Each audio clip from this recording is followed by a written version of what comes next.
Bonjour tout le monde, j'espère que vous allez bien.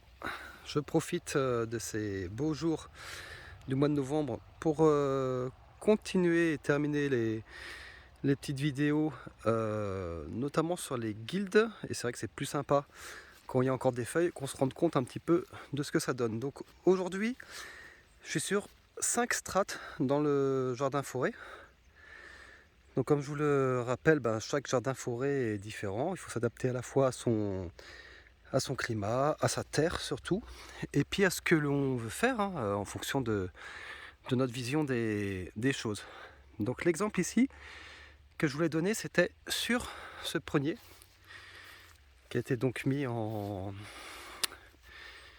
janvier 2024, donc il y a 1 an et demi, qui a bien poussé. Donc il se plaît bien ici. J'ai mon deuxième étage auprès du prunier, qui est donc ici avec du cassis. Mais ma strate haute, donc moi, sont les arbres fruitiers. Ma deuxième strate, et j'ai choisi ici de les mettre sur des arches, c'est un choix, on verra ce que l'avenir nous réserve.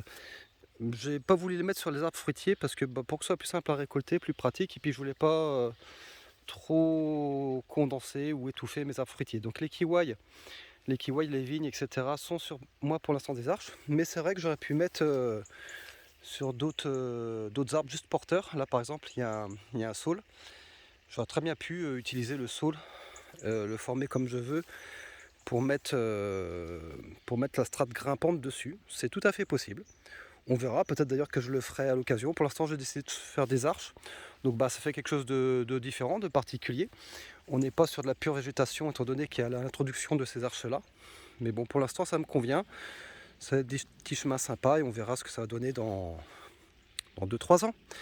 Pour avoir vraiment le jardin forêt d'une manière plus ou moins finie et aboutie. Évidemment, ça change tout le temps. Donc strate haute, les arbres fruitiers. Deuxième strate, les grimpants qui peuvent donc être soit sur des arches comme ici, soit pourquoi pas sur un support comme le saule qui est là ou d'autres types d'arbres. D'ailleurs le saule, vous avez vu, moi je le trogne, je le coupe ici pour pas qu'il grandisse de trop parce que pour l'instant dans ma gestion de lumière, les arbres, je pourrais très bien les couper, je les ai coupés à certains endroits où je les laisse pousser pour gérer éventuellement des zones d'ombre, des zones de lumière. On va voir ça au fur et à mesure. Il y en a d'autres là ici également que je vais couper dans très peu de temps. Troisième strate. Donc ici je suis sur des cassis. Quatrième strate au pied. Là je suis sur une forme de menthe. Il y a également énormément, là on ne les voit pas pour l'instant, mais là il y a énormément à la fois d'ail éléphant et aussi des jonquilles qui ont été mises là, donc pour le côté fleuri. Et cinquième strate, les champignons. Donc là pour l'instant j'ai 5 strates, c'est déjà pas mal, je pense pas en rajouter, 5 strates c'est déjà beaucoup.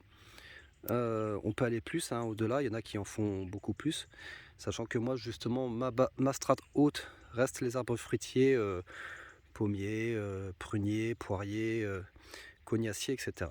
Mais voilà là un exemple d'association qui fonctionne pas trop mal, même plutôt bien, avec évidemment à chaque fois des petits problèmes. Je vous ai expliqué que là j'ai une forme de menthe qui est un peu plus forte, parce que la menthe classique, étant donné que je suis très humide, moi se fait manger par les limaces.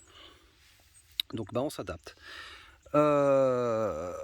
Petit recul par rapport à ce que je fais. Là pour l'instant j'avais mis le cassis, la framboise directement au pied. Il ne faut pas hésiter, si vous avez de la place, à les mettre un petit peu plus loin, parce que là du coup je vais être amené à les changer, je sais pas, dans 2 ans j'étais obligé de les déplacer, parce qu'ils seront trop sous l'ombre du prunier. Donc vous pouvez très bien, si vous avez un petit peu de place, les mettre à 1,50 m, 1,50 m du pied, plutôt que directement au pied. Ça évite de les déplacer trop rapidement, et en plus ça va permettre d'avoir au pied de l'arbre uniquement les couvre-sols. Donc menthe, mélisse, consoude, etc. Pourquoi pas avec des ours selon comment est votre terrain, votre exposition. Mais c'est vrai que si jamais vous avez une barrière de petits fruits et que vous avez l'ail des ours qui est plutôt côté nord, ça poussera par exemple. Donc si vous avez de la place, n'hésitez pas à les écarter un petit peu. Même si là ils ont donné cette année, ils ont bien donné, tout se passe bien, ils se portent bien. Mais c'est vrai que pour la gestion, enfin voilà, on verra d'ailleurs ce que va donner l'année prochaine. Parce qu'il y a beaucoup d'autres plantes qui vont être ajoutées. On va voir en combien de temps je vais être obligé de les déplacer. Et comment ça va se passer avec toute la strate herbacée qui est en train d'être introduite. Donc moi dans mon cas de figure, j'ai mis déjà les arbres fruitiers en prenant le temps bien entendu de réfléchir à leur disposition, la distance entre chaque, ce que je voulais faire. Ensuite les petits fruits ont été mis et ont été mis au fur et à mesure, hein. J'ai pas mis 300, là j'en ai 300 et quelques. Ils n'ont pas été mis d'un seul coup bien évidemment. Donc au pied et en rang, là c'est dommage, on voit plus, mais là, ici, là, il y a toute une rangée, là il n'y a plus de feuilles, toute une rangée de groseilliers.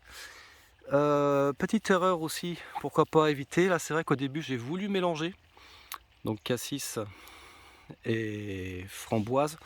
Or c'est vrai que pour les récoltes, si par exemple j'ai soit que du cassis ici, soit que de la framboise, c'est quand même plus simple que de courir après chaque pied, espacé un petit peu partout. Donc là, les dernières plantations que j'ai fait, c'est exactement comme ça que je l'ai conçu. Là par exemple, ça a été mis cette année. Là, c'est que de la groseille à macro. Ici, là c'est que de la groseille classique. Là, c'est que de la groseille à macro. Et l'autre rangée là-bas, c'est que de la camerise. Comme ça, je les ai sur rangée. Et c'est vrai que c'est beaucoup plus simple pour la récolte. Comme là, du coup, les kiwis sont ensemble sur les arches. Voilà des petites choses à ranger au fur et à mesure. Bon, après les petits fruits, c'est pas trop grave dans le sens où ça se déplace très très bien. Mais c'est vrai que pour les récoltes, si on condense, c'est quand même mieux. Enfin voilà, et donc strate herbacée qui se met en place au fur et à mesure. Je suis en train de faire pas mal d'essais. Je les partagerai avec vous, surtout si ça fonctionne. Je suis en train de tester des plantes qui sont pas très connues d'ailleurs, pour couvrir le sol, parce que le problème principal, enfin c'est pas un problème bien évidemment, mais une des choses principales à gérer, c'est l'herbe, parce que je pense qu'on a autre chose à faire que de désherber toute la journée. Là par exemple, je mets de l'origan ici, et je suis en train d'essayer des couvre-sols, évidemment comestibles, et voir si ça peut lutter avec l'herbe. Normalement oui, on verra le résultat, je vous ferai des petites vidéos au fur et à mesure. Donc là en plus il n'y a plus trop de végétation, ça commence à disparaître. On verra bien ce que ça donnera. Marcotage aérien de casseille, on dit casseille ou casaille, hein, les deux fonctionnent. Donc pareil, les casseilles ont été regroupées. Là c'est les murs sans épines que je fais grimper sur cette arche là. Et là toute la rangée qui est là, qu'on devine un petit peu, tout ça là c'est de la camerise. Comme ça c'est regroupé, et au milieu donc on a de la guimauve notamment, de l'érel, des choses comme ça. L'érel fait partie des tests que justement je veux faire pour le couvre-sol. Il y en a d'autres, voilà, on verra tout ça courant d'année prochaine, voir ce qui a fonctionné, ce qui n'a pas fonctionné. Parce que même si évidemment il y a des plantes qui sont adaptées à nos terrains, donc il ne faut pas mettre évidemment des plantes qui ne sont pas du tout adaptées, ça c'est sûr. Même si des fois il y a des variétés sur lesquelles on peut avoir des surprises. Mais même des plantes adaptées, il y en a qui vont pousser ici et qui ne pousseront pas là-bas, parce que là-bas c'est un peu plus sec, on est un peu plus sous les arbres, un peu plus d'ombre. Ou le contraire, et ici on est en plein soleil. Donc la même plante peut très bien être à l'aise ici et pas à l'aise là-bas, donc végéter de l'autre côté, ou le contraire en fonction de ses besoins, en fonction même des fois des années, etc. Voilà, affaire à suivre, évidemment. Je tiendrai au courant, je ferai des petites vidéos par rapport à tout ça. Le marcotage aérien, n'hésitez pas, hein, c'est vraiment le top. Ça permet là notamment pour les trocs de plants que je commence à organiser, d'avoir des choses à troquer avec des racines directement. Donc là c'est un mauvais exemple parce qu'il y a de l'herbe dedans, mais il y a aussi les racines qui vont commencer à apparaître. Et là vous avez directement un arbre, enfin un arbre ou un arbuste avec des racines que vous plantez qui poussent directement. C'est plutôt pratique. Enfin voilà, affaire à suivre. Excellente journée tout le monde. Prenez soin de vos extérieurs et de votre intérieur. Allez, à bientôt.